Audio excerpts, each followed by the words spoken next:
قریش بھی اللات کو خدا مانتے تھے اور رات سونے سے پہلے اس کی عبادت کیا کرتے تھے۔ اللہ کریم قرآن پاک میں اس بارے ارشاد فرماتا ہے، کیا تم نے کبھی لات و عزیٰ اور اس تیسرے بت منات کو دیکھا ہے؟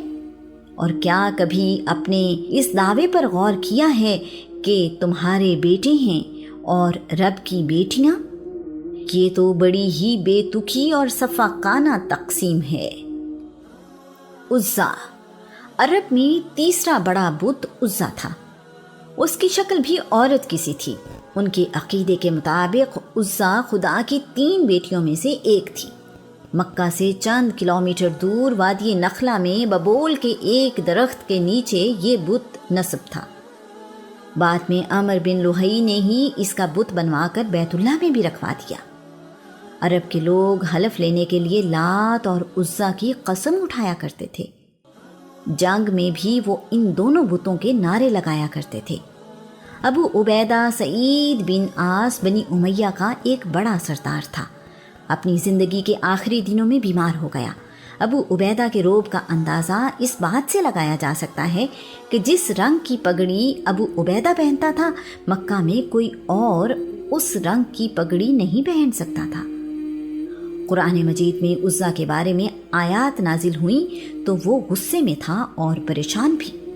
ابو لہب اس کی عیادت کرنے گیا تو ابو عبیدہ رو رہا تھا۔ ابو لہب نے پوچھا، قریش کے سردار کو کس بات نے رلا دیا ہے؟ کیا موت کا ڈر ہے؟ ابو عبیدہ نے کہا، نہیں، ایسا نہیں ہے۔ مجھے ڈر ہے کہ میرے مرنے کے بعد عزیٰ کی عبادت نہیں کی جائے گی۔ ابو لہب کہنے لگا، خدا کی قسم، لوگ عزیٰ کی عبادت تمہاری وجہ سے نہیں کرتے۔ تمہارے مرنے کے بعد بھی عزیٰ کی عبادت جاری رہے گی، تم اس بات کی فکر نہ کرو۔ ابو عبیدہ نے ابو لہب کا جواب سنا تو خوشی سے مسکرانے لگا اور بولا، مجھے سکون ہے کہ میرے بعد عزیٰ پر جان نثار کرنے والا اور اس کا خیال رکھنے والا موجود ہے۔ عزیٰ کے بت کے آس پاس بہت سارے درخت تھے۔ رسول اللہ نے فتح مکہ کے بعد خالد بن ولید کو ان درختوں کو کاٹنے کا حکم دیا۔ 3 درخت کاٹنے کے بعد ایک بد شکل عورت نظر آئی جو اپنے خدا ہونے کا دعویٰ کر رہی تھی۔ خالد نے اسے توبہ کرنے کے لیے کہا، لیکن وہ اپنے دعوے پر قائم رہی۔ خالد نے رسول اللہ کی ہدایت پر اس عورت کو قتل کر دیا۔ ہبل، قریش کے سب سے بڑے دیوتا کا نام ہبل تھا۔ عرب فال نکالنے کے لیے اسی بت کے پاس جایا کرتے تھے۔ ہبل کو نصب کرنے والے کا نام خزیمہ بن مدرکہ تھا، اس لیے اس بت کو ہبل خزیمہ بھی کہا جاتا تھا۔ ایک روایت کے مطابق اس بت کا اصل نام بال تھا، جو ملک شام کا سب سے بڑا دیوتا تھا۔ بعد میں بال بگڑ کر ہبل بن گیا۔ یہ سرخ پتھر یعنی عقیق سے تراشا گیا انسانی شکل و صورت کا بت تھا۔ اس بت کا دایاں بازو ٹوٹا ہوا تھا جسے قریش نے سونے سے بنوا کر لگا دیا۔ عرب کوئی بھی اہم کام کرنے سے پہلے ہبل کے سامنے فال نکالا کرتے تھے۔ اس بت کے پاس 7 تیر موجود تھے۔ اگر فال میں وہ تیر نکلتا جس پر نعم یعنی ہاں لکھا ہوتا تو عرب وہ کام کرتے تھے، اگر وہ تیر نکلتا جس پر لا یعنی نہیں لکھا ہوتا تو اس کام سے رک جاتے تھے۔ ایک تیر پر صریح لکھا ہوا تھا اور دوسرے پر متسق۔ اگر کسی بچے کے باپ کے بارے میں شک ہوتا تو ان 2 تیروں سے فال نکالی جاتی تھی۔ اگر صریح لکھا ہوا تیر فال میں نکل آتا تو اس کے باپ کی نسبت سے تمام شک دور ہو جاتے۔ متسق لکھے ہوئے تیر کی صورت میں اس کا نسب حرام سمجھا جاتا تھا۔ باقی 3 تیروں کے بارے میں تاریخ خاموش ہے۔ عرب جنگ میں ہبل کی جے کا نعرہ لگایا کرتے تھے کیونکہ یہ ان کے عقیدے کے مطابق قوت اور طاقت کا خدا تھا۔ ود، یہ قبیلہ بنی کلب کا بت تھا جو دومت الجندل میں نصب تھا۔ ود اور ود ایک ہی بت کے نام ہیں۔ غزوہ خندق میں مارے جانے والے عمر بن عبد ود کا نام اسی بت کے نام پر رکھا گیا تھا۔ اس بت کے ماننے والے کہتے تھے کہ ہم عورتوں کے محتاج نہیں ہیں کیونکہ ہمارے پاس ود جیسا عظیم خدا ہے۔ خالد بن ولید ود کا بت گرانے گئے تو دیکھا کہ یہ ایک انسان کی شکل کا بت تھا۔ جس کا قد و قامت انسانوں سے بڑا تھا۔ اس نے عرب کے انداز کا لباس پہنا ہوا تھا۔ اس کی کمر کے ساتھ ایک تلوار لٹک رہی تھی اور کندھے پر کمان تھی۔ ایک ہاتھ میں تیر تھا جبکہ دوسرے ہاتھ میں تیر رکھنے والا ترکش جس میں بہت سارے تیر تھے۔ اللہ کریم قرآن پاک میں ارشاد فرماتا ہے، بت پرستوں نے کہا ہے اپنے خداؤں کو نہ چھوڑو، اور خاص طور پر ود، سوا، یغوث، یعوق اور نصر کو تو بالکل نہ چھوڑو۔ اصاف اور نائلہ۔ اصاف بت کی شکل ایک انسان جیسی تھی۔ لوگ اس بت کا طواف کرتے تھے۔ اس بت کے سامنے قربانی بھی کی جاتی تھی۔ روایت کے مطابق اصاف ایک انسان تھا اور اس کا تعلق بنی جرہم سے تھا۔ اس کا پورا نام اصاف بن یعلا تھا۔ نائلہ ایک عورت تھی اور اس کا پورا نام نائلہ بنت زید تھا۔ نائلہ کا تعلق بھی قبیلہ بنی جرہم سے تھا۔ یہ دونوں یمن کے رہنے والے تھے اور قافلے کے ساتھ حج کرنے کے لیے مکہ آئے۔ دونوں کعبہ میں داخل ہوئے تو وہاں اور کوئی موجود نہیں تھا۔ موقع پا کر انہوں نے کعبہ کے اندر زنا کیا۔ اللہ کریم نے ان دونوں کو نشان عبرت بنا دیا۔ دوسرے لوگ کعبہ کے اندر آئے تو یہ دونوں پتھر کے بن چکے تھے۔ لوگوں نے اٹھا کر انہیں باہر پھینک دیا۔ عمر بن لوہی ان دونوں پتھر کے جسموں کو کچھ عرصے بعد لے آیا اور ان کی عبادت شروع ہو گئی۔ لوگوں نے ان کے بت صفا اور مروہ پہاڑوں پر رکھ دیے۔ عرب میں اس زمانے میں ان بتوں کے علاوہ سوا، یغوث، یعوق، نصر، فلس، سعد، ذوالخلصہ، ذوالشرح، ذوالکفین، یابوب اور بجر کے بتوں کی بھی عبادت کی جاتی تھی۔ بنی کنانہ چاند کی عبادت بھی کرتے تھے۔ قبیلے ایک دوسرے سے خدا بدل بھی لیا کرتے تھے۔ اگر کوئی بت ٹوٹ جاتا تو لوگ کہتے، ہائے میرا خدا مر گیا۔ اس زمانے میں صرف بت ہی مقدس نہیں تھے، جانور بھی اس مرتبے پر فائز تھے۔ 10 بچے دینے والی اونٹنی بڑا اونچا مقام رکھتی تھی۔ اس پر کوئی سواری نہیں کرتا تھا اور اس کا دودھ بتوں کے رکھوالے ہی استعمال کر سکتے تھے۔ ایسی اونٹنی جہاں چاہے پھر سکتی تھی اور چارہ کھا سکتی تھی۔ ایسی اونٹنی کو بحیرہ کہا جاتا تھا۔ ایسی اونٹنیاں بھی تھیں جو بتوں کے نام پر آزاد چھوڑ دی جاتی تھیں، انہیں صائبہ کہا جاتا تھا۔ ایسے ہی اونٹوں کو صائب کہتے تھے۔ ایسے اونٹ جن کے بچے جوان ہو جاتے انہیں بھی بتوں کے لیے چھوڑ دیا جاتا تھا، انہیں حام کہا جاتا تھا۔ بھیڑیں بھی اس نظام میں اپنی عزت پاتی تھیں۔ ایسی بھیڑ جو 7 دفعہ 2 مادہ اور 8ویں مرتبہ نر بچہ دے تو وہ مقدس ہوتی تھی۔